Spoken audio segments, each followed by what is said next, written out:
There you go now, fellas. Here we go. Something quite special. A little bit of a rare find. The Brewdog Doggy or Doge. This is a 9th anniversary Imperial Stout.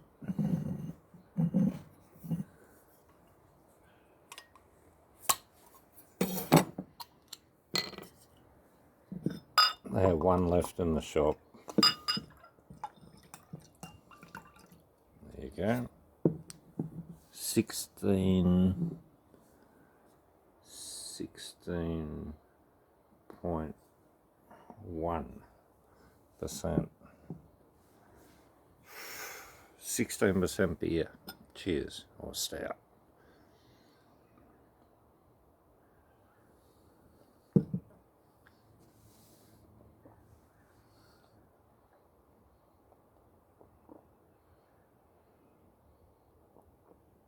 More than a mouthful. You need 2 mouths to hold it, to let it soak in those flavours. Wow, that's ridiculous. Licorice, malt. You're getting typical, really good Imperial Stout flavours.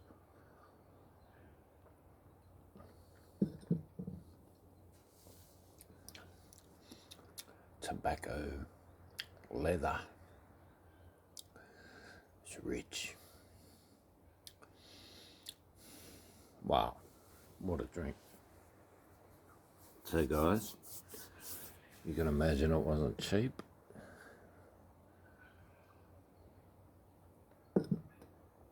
So I took out a second home loan to buy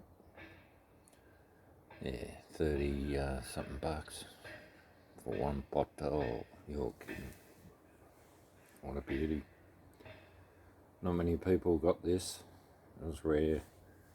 The bottle shop owner said, oh that's rare. You said, lucky to get one. You're kidding. I don't know how many you got, but that was the last one. Oof, what a beer. You're kidding. Now, Brewdog, they make a few different beers. A couple of them I really like. Did a few videos on them. I had one with a burger once that was great. This is one of the best beers you could have probably in the world ever. It's just right up there. Is that a bellbird? Or a lyrebird? It's lying. It's pretending it's a bellbird. You're kidding. Yeah, so what a beer. Brewdog. Look out for this one, guys. I don't think they're going to have many of these hanging around in Australia. I think this is made in England. Pretty sure.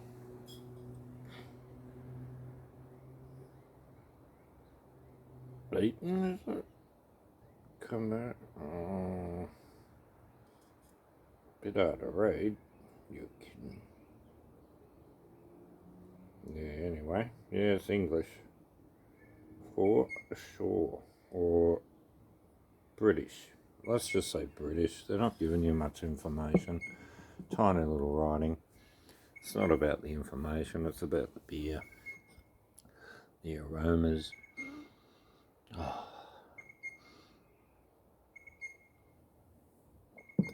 It's about the bird noises. And the wallabies down the bottom. That was nice. Yeah, that's a nice beer too to go with it all. Thanks for coming. You're kidding. Alright guys, any travel stories? Well, England, I've been to England a few times. Entered England, I don't know, probably 6-7 times. Sometimes I go to Europe, you go to England, then you go to Scotland and go back to England. I went to Wales twice, I went back to England. Went to England another trip, only once. I didn't go anywhere, did I? And I went to Scotland that trip, and then I went there.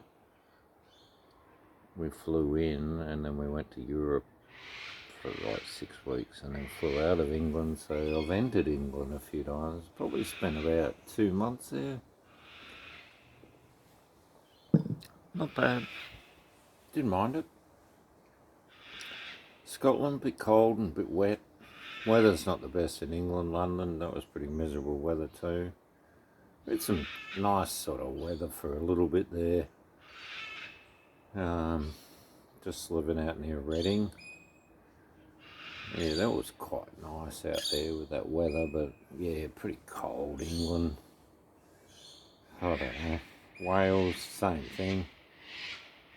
But, you know, Europe's a pretty cold place. Unless you're down in Greek islands or something, Mediterranean.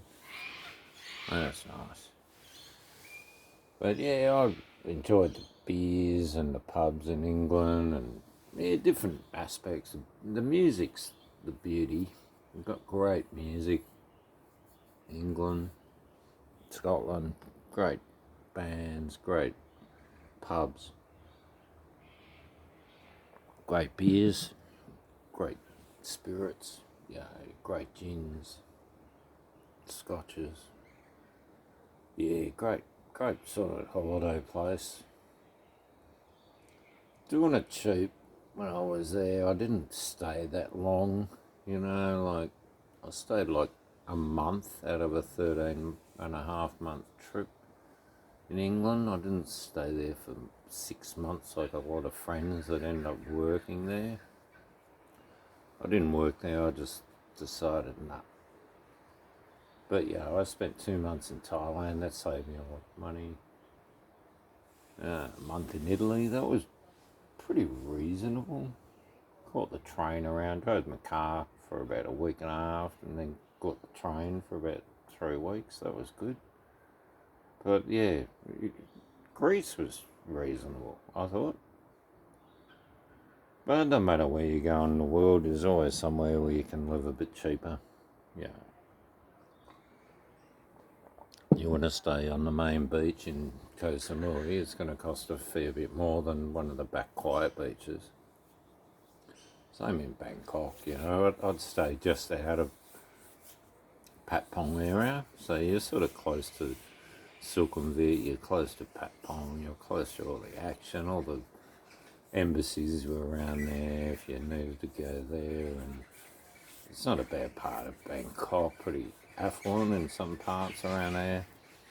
So it's a good area, and we'd stay at a place called Soy Junkie near the Blue Fox. Oh, that's gone, long gone, 7-Eleven now, but back in the day you had the Malaysia Hotel and the Boston Inn. I stayed in both, and you had these Lee Guest House, League 1, 2, 3. I think they even had Lee 4, where they had all these rooms you could get for like $100 a night, and you had your own toilet and shower and a decent bed, and that was it. But geez, that was good. Cheap living in Bangkok. Cheap food everywhere. No, it was grouse. Back in the day. Back in the 80s, 90s. Yeah, went there heaps. Took a heap of people there. We had a lot of fun there. Oh well, cheers guys. This is a great beer. I'm just reminiscing about the party life of travelling. Loved it. Still love it. Just can't do it anymore. I'm banned. You're okay.